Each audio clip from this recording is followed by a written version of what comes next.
नमस्कार। उत्तर प्रदेश की खबरों के साथ मैं हूं मनोज मानस। खबरों का रुख करेंगे उससे पहले देख लेते हैं इस वक्त की अहम सुर्खियां। योगी कैबिनेट की बैठक में बड़ा फैसला। महर्षि दधीच आश्रम के विकास का प्रस्ताव मंजूर। नैमिषारण्य के पास 2 एकड़ जमीन मिलेगी। धार्मिक व सांस्कृतिक महत्व को मिलेगा बढ़ावा।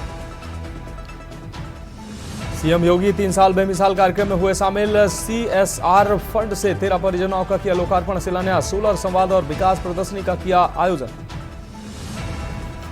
लखनऊ में आजाद समाज पार्टी का प्रदर्शन। हजरतगंज बना छावनी जगह जगह बैरिकेडिंग। पुलिस ने ज्ञापन लेकर कार्यकर्ताओं को लौटाया। संभल शाही मस्जिद की रंगाई पुताई पर हाईकोर्ट में सुनवाई। एएसआई को आपत्ति दाखिल करने का दिया गया समय। 12 मार्च को होगी अगली सुनवाई।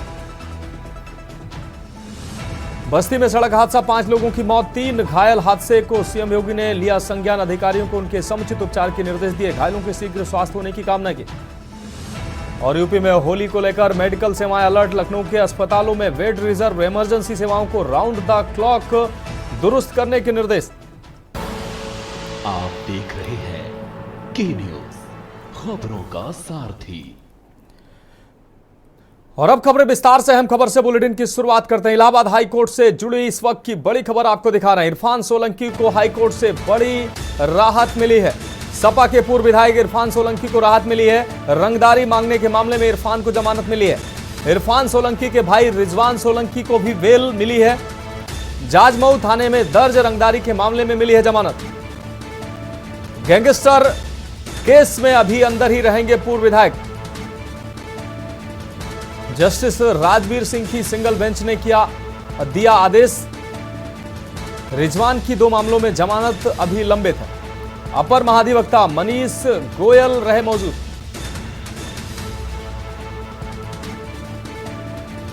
तो जस्टिस राजवीर सिंह की सिंगल बेंच ने आदेश दिया है। यह अहम खबर आपको दिखा रहे हैं।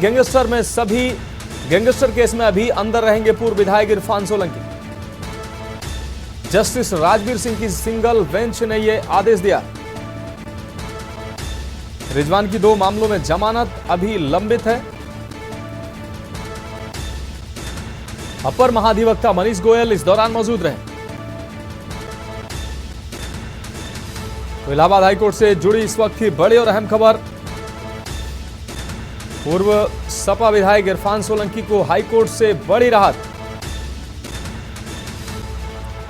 सपा के पूर्व विधायक इरफान सोलंकी को राहत मिली है। हाईकोर्ट से यह राहत मिली है। आपको बता दें, रंगदारी मांगने के मामले में इरफान को जमानत मिली है। इरफान के भाई रिजवान को भी रंगदारी मामले में जमानत मिली है। कौस्तुभ मिश्रा हमारे संवाददाता ज्यादा जानकारी के लिए हमारे साथ जुड़ गए हैं। कौस्तुभ, इरफान सोलंकी और रिजवान सोलंकी को हाईकोर्ट से राहत मिली है। रंगदारी मामले में राहत मिली है। हालांकि अभी दोनों भाई जेल में रहेंगे।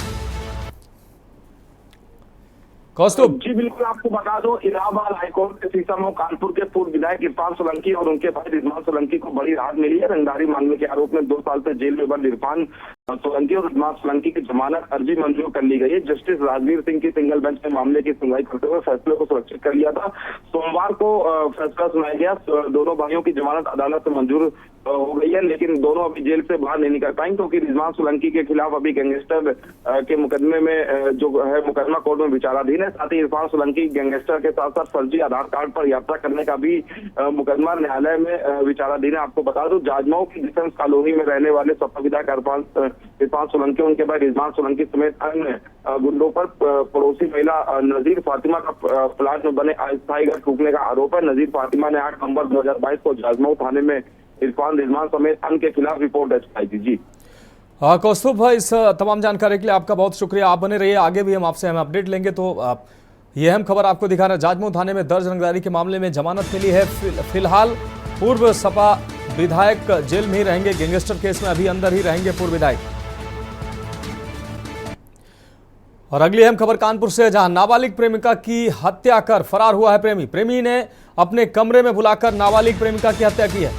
धारदार हथियार से गला रेत कर छात्रा की हत्या की गई है। हत्या से हड़कंप मच गया है। सूचना पर पहुंची पुलिस मामले की जांच पड़ताल में जुटी हुई है। कानपुर से इस वक्त की बड़ी और अहम खबर आपको दिखा रहे हैं। जांच पड़ताल में जुटी पुलिस सहेली के साथ बाजार जाने के बहाने घर से निकली थी छात्रा।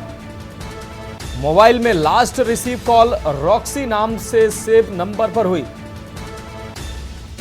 बर्रा थाना क्षेत्र के बर्रा साउथ कर्रही इलाके की ये पूरी घटना है।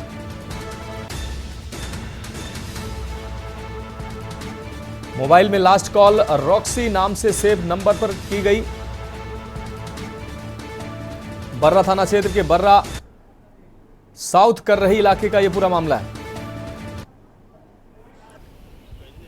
ये आज दिनांक 10 पर शिव पूजन शुक्ला जी जो उनके द्वारा सूचना दी गई कि उनकी बेटी और अपनी सहेली दीक्षा के साथ में यहाँ कर्रही बाजार आई थी, जहाँ पर जो उनकी बेटी का मित्र है शिवम वर्मा, वो उसको मौके पर मिला और फिर जो दीक्षा है वो यहाँ से चली गई और मृतका और जो अभियुक्त है वो दोनों साथ में यहाँ शिव वर्मा के घर पर आए और उसके बाद शिव वर्मा ने जो मृतका की गला काट करके हत्या कर दी।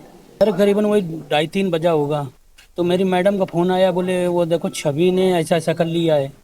तो हमने कहा क्या हुआ?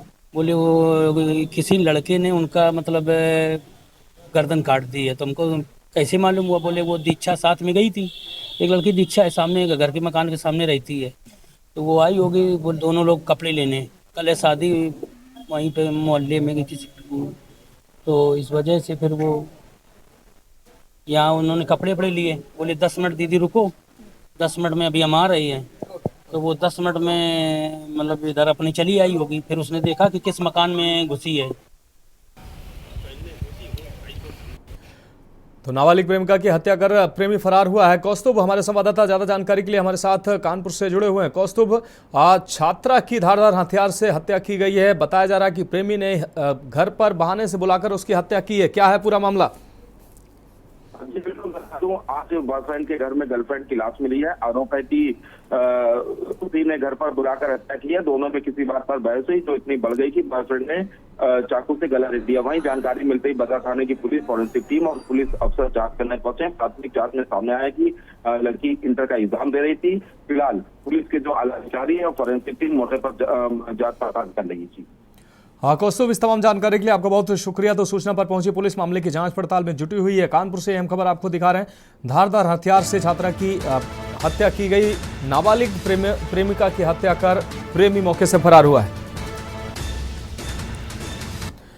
और अगली अहम खबर हमीरपुर से, जहां सीएम डैशबोर्ड रैंकिंग में जिले को तीसरी रैंक हासिल हुई है। जिलाधिकारी घनश्याम मीणा का कुशल दिशा निर्देश रहा। सभी योजनाएं प्रभावी ढंग से धरातल पर लागू कराई गई। विकास कार्यों और राजस्व कार्यों पर काम हुआ। तो हमीरपुर से अहम खबर आपको दिखा रहे हैं। तो जिले को तीसरा स्थान मिला है। सीएम डैशबोर्ड रैंकिंग में जिले को तीसरा स्थान मिला है। जिलाधिकारी घनश्याम मीणा की अगुवाई में कुशल निर्देशन में सभी योजनाओं को धरातल पर उतारा गया, प्रभावी ढंग से योजनाओं को लागू किया गया, जिसकी वजह से सीएम डैशबोर्ड में हमीरपुर जिला है तीसरे नंबर पर आया है प्रदेश में। विकास कार्यों और राजस्व कार्यों का बेहतर काम हुआ, जिस वजह से हमीरपुर जिला सीएम डैशबोर्ड की रैंकिंग में तीसरे नंबर पर आया है। तो हमीरपुर से यह खबर आपको दिखा रहे हैं। सीएम डैशबोर्ड में हमीरपुर को तीसरा स्थान मिला है। बेहतर योजनाओं का क्रियान्वयन जिला अधिकारी के निर्देश में हुआ है, जिसकी वजह से जिले को तीसरा स्थान हासिल हुआ है। प्रदेश में हमीरपुर को तीसरा स्थान मिलना निश्चित रूप से जनपद वासियों के लिए यह अच्छी खबर है।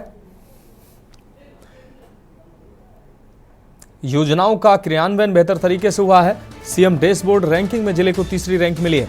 घनश्याम मीणा, जिलाधिकारी घनश्याम मीणा की अगुवाई में कुशल निर्देशन में बेहतर काम किए गए हैं, जिसकी वजह से यह तीसरा स्थान मिला है। सभी योजनाओं को प्रभावी ढंग से धरातल पर लागू कराया गया है, जिस वजह से जनपद को प्रदेश में तीसरा स्थान मिला है।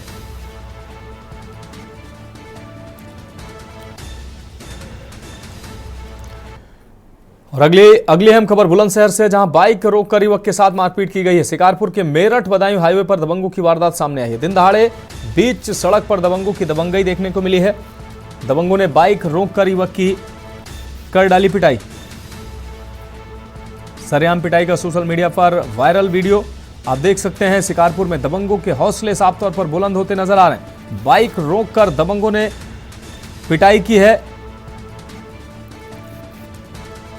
दिन दहाड़े बीच सड़क पर दबंगों की ये दबंगई आप देख सकते हैं। वीडियो साफ तौर पर सामने आया है जिसमें देखा जा सकता है दबंगों ने बाइक रोककर युवक की जमकर पिटाई की है।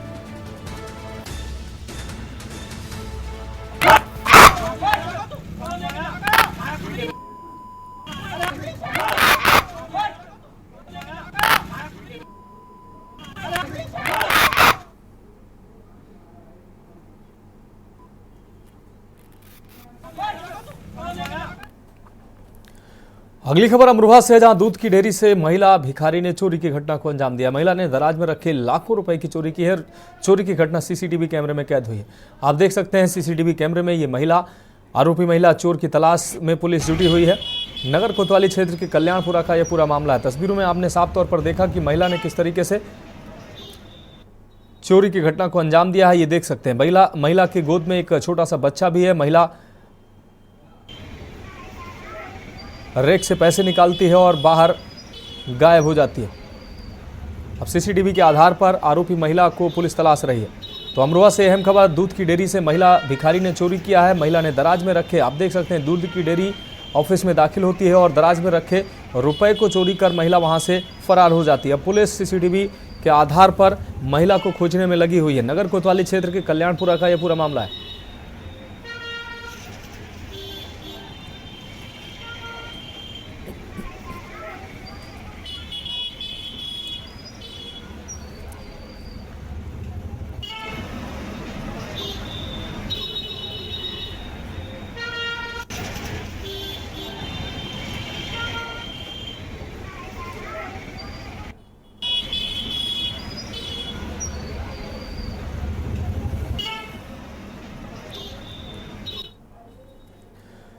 अब रुक करेंगे अगली अहम खबर का। अज्ञात व्यक्ति का नहर में उतरा था मिला है शव। नहर में शव मिलने से स्थानीय लोगों में हड़कंप मच गया है। नहर में मिले शव की नहीं हो सकी अभी तक शिनाख्त। मलावन थाना के गांव बावली के पास नहर में यह शव मिला है।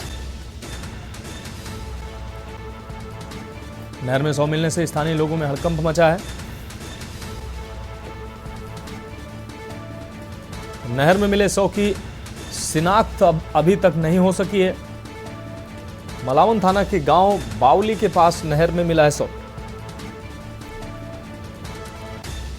तो अज्ञात व्यक्ति का नहर में उतरा था मिला है शव। नहर में शव मिलने से स्थानीय लोगों में हड़कंप मच गया।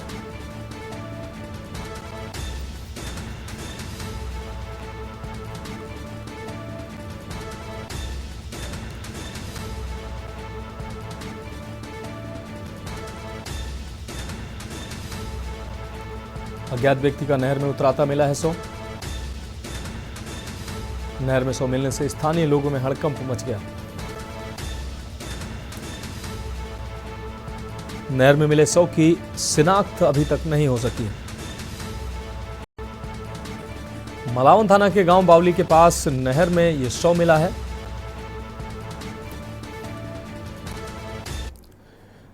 और अगली अहम खबर अलीगढ़ से, जहां मुस्लिम यूनिवर्सिटी में होली खेलने जा रहे अखिल भारतीय करणी सेना के प्रदेश अध्यक्ष ज्ञानेंद्र चौहान को पुलिस ने हाउस अरेस्ट कर लिया है।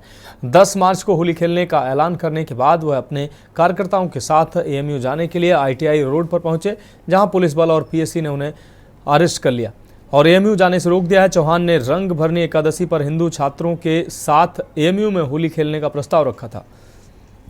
पुलिस ने उन्हें हाउस अरेस्ट में रखा और किसी भी विवाद को टालने के लिए कदम उठाया। एएमयू के हिंदू छात्र अखिल कौशल ने और अन्य हिंदू छात्रों ने एएमयू के अंदर होली खेलने की परमिशन मांगी थी और होली मिलन करने की परमिशन मांगी थी, जिसको एएमयू इंतजामिया द्वारा सिरे से नकार दिया गया था। उन्हीं हिंदू छात्रों के समर्थन में हम लोग अखिल भारतीय करणी सेना के तमाम लोगों ने जिलाधिकारी महोदय को ज्ञापन भी दिया था, अपनी मांग रखी थी। मांग के माध्यम से यही कहा गया था कि हिंदू छात्रों के साथ भेदभाव नहीं होना चाहिए। एएमयू के अंदर जितना सम्मान अन्य धर्मों को मिलता है उतना ही सम्मान हिंदू धर्म को भी एएमयू के अंदर मिलना चाहिए। हमारी मांग के पश्चात यदि हमारी जी हाँ, यदि हमने ये अल्टीमेटम दिया था, अगर हमारी मांग नहीं मांगी जाती है तो 10 तारीख को हम रंगभरनी एकादशी वाले दिन एएमयू में जाकर होली खेलेंगे।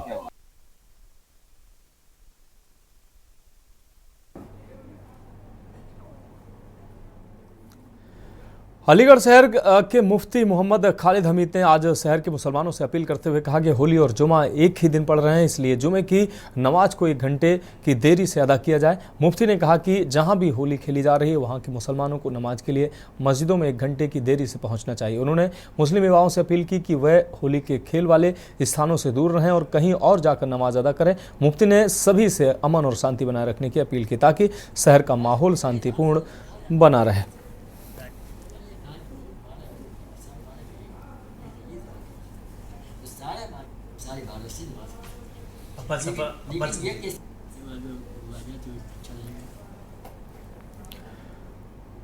रुक करेंगे अगली अहम खबर का। कानपुर में बौद्ध धर्म संगठनों ने महाबोधि महाविहार बोधगया प्रबंधन समिति के मुद्दे को लेकर धरना प्रदर्शन किया है। बौद्ध अनुयायियों ने 1949 के एक्ट में बदलाव की मांग की और कहा कि यह एक्ट बौद्ध समाज के अनुरूप नहीं है। प्रदर्शन के बाद सैकड़ों बौद्ध अनुयायियों ने जिलाधिकारी कार्यालय तक पैदल मार्च किया और ज्ञापन सौंपा। बौद्ध धर्म गुरुओं ने कहा कि बौद्ध धरोहर से भारत का सम्मान बढ़ा है, इसलिए बौद्ध स्थलों के विकास और बौद्धों के अधिकारों के लिए एक्ट में संशोधन किया जाए।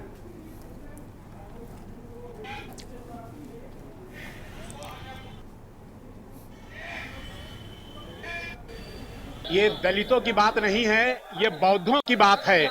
जो बोधिसत्व बाबा साहब ने 1956 को जो बौद्ध धर्म अपनाया था, बाबा साहब को मानने वाले आज सब बौद्ध हैं।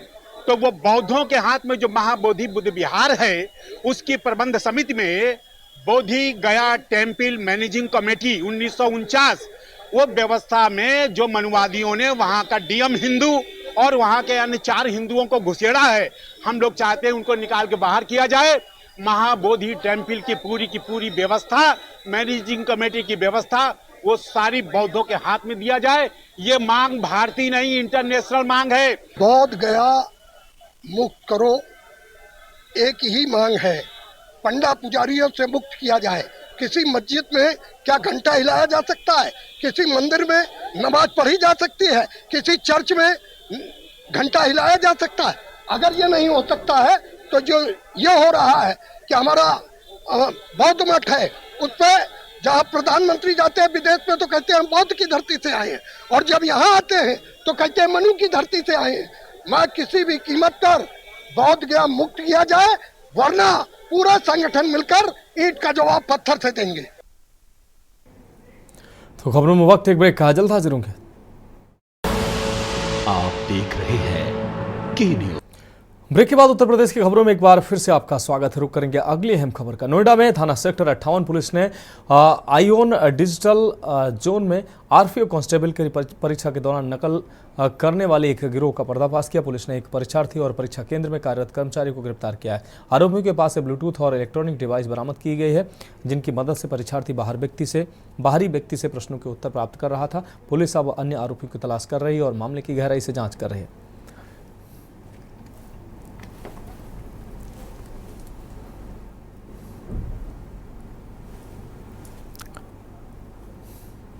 मार्च 2025 को आरपीएफ कांस्टेबल लिखित परीक्षा आयोजित की जा रही थी, जो कि आईओन डिजिटल जोन सेक्टर 62 में परीक्षा केंद्र पर आयोजित की जा रही थी। इस परीक्षा केंद्र में एक आज़ाद खुद मुशर्रफ नाम का अभ्यर्थी ब्लूटूथ और इलेक्ट्रॉनिक डिवाइस के माध्यम से नकल करते हुए पकड़ा गया। जब उससे पूछताछ की गई तो स्पष्ट हुआ कि एक ब्रिक्स कंपनी का कर्मचारी अर्जुन डागर नाम का व्यक्ति था, जो उसकी मदद कर रहा था। उपरोक्त दोनों को गिरफ्तार कर लिया गया है। इसके पश्चात में पूछताछ में स्पष्ट हुआ कि आज़ाद ने कुछ और लोगों से बात की थी, जिनके नाम प्रकाश में आए हैं। विवेचना की जा रही है और उक्त लोगों की संलिप्तता के आधार पर अग्रिम विधिक कार्रवाई की जाएगी। रुक करेंगे अगली अहम खबर का। सीतापुर जिले में पत्रकार राघवेंद्र वाजपेयी की गोली मारकर हत्या के विरोध में चित्रकूट प्रेस क्लब ने सोमवार को प्रदर्शन किया। पत्रकारों ने धरना देकर हत्या आरोपियों की गिरफ्तारी और कड़ी कार्रवाई की मांग की है। राघवेंद्र वाजपेयी की हत्या 6 मार्च को हुई थी, जब 3 बाइक सवार बदमाशों ने उनकी बाइक में टक्कर मारकर उन्हें गोली मारी। वाजपेयी ने हाल ही में धान खरीद में अनियमितता की खबरों का प्रकाशन किया था, जिससे कुछ लोग नाराज थे। पत्रकारों ने इस घटना के बाद पुलिस से तुरंत कार्रवाई की अपील की और मृतक के परिवारों को मुआवजा और सरकारी नौकरी देने की मांग की। धरना स्थल पर विधायक अनिल प्रधान और सपा जिलाध्यक्ष शिवशंकर यादव समेत कई नेता मौजूद रहे।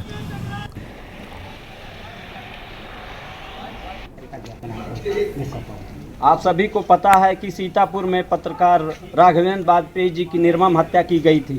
2 दिन पहले उनको किसी ने फ़ोन करके बुलाया, वो बाइक से जा रहे थे तो ब्रिज में पीछे से आ रही एक थार ने, जो पूरा तरह से सुनियोजित था, थार ने आकर के टक्कर मारी। फिर बाइक सवार 3 लोगों ने उन पर फायरिंग की, उनकी मौत हो गई।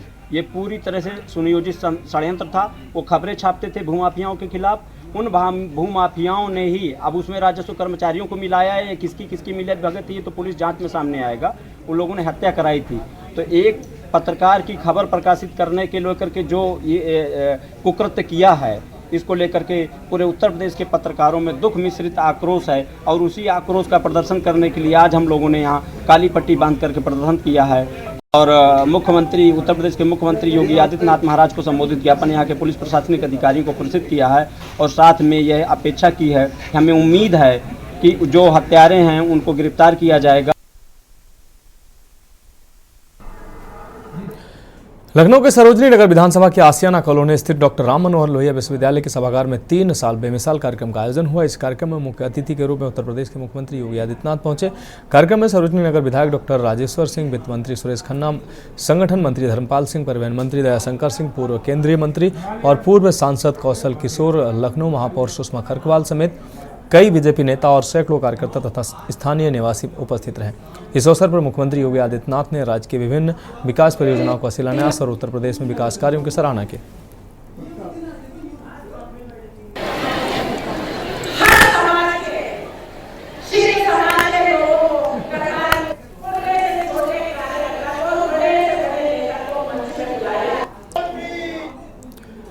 काशी विश्वनाथ धाम में रंगभरी एकादशी का उत्सव पारंपरिक और भव्यता के साथ मनाया गया है। मंदिर प्रांगण में फूलों से सुसज्जित रजत पालकी पर महादेव और माता गौरा की प्रतिमा की भव्य शोभा यात्रा निकाली गई। डमरू दल के नाद ने श्रद्धालुओं में ऊर्जा का संचार किया। हर हर महादेव के गगनभेदी उद्घोष से वातावरण भक्तिमय हो गया। काशी वासी अपने आराध्य महादेव की भक्ति में रंगोत्सव का आनंद ले रहे हैं।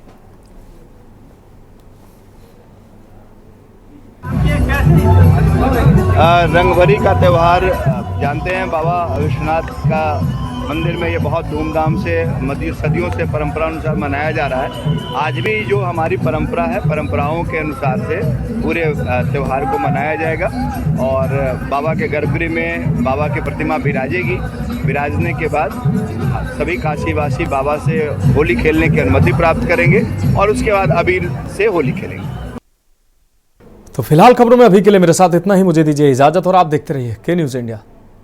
इस कार्यक्रम के प्रायोजक हैं double engine detergent powder and cake, रिश्तों में लाए डबल चमक। आप देख रहे हैं के न्यूज।